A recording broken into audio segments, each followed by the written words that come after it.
Here's how to use the dishwasher at Lake Terrace.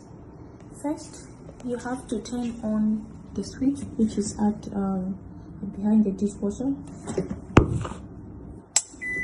Once you turn it on, you press the power button,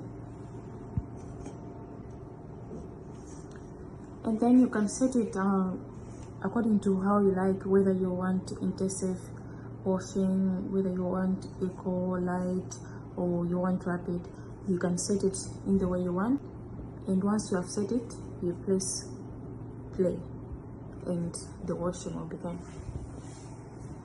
Once you are done, remember to switch it off.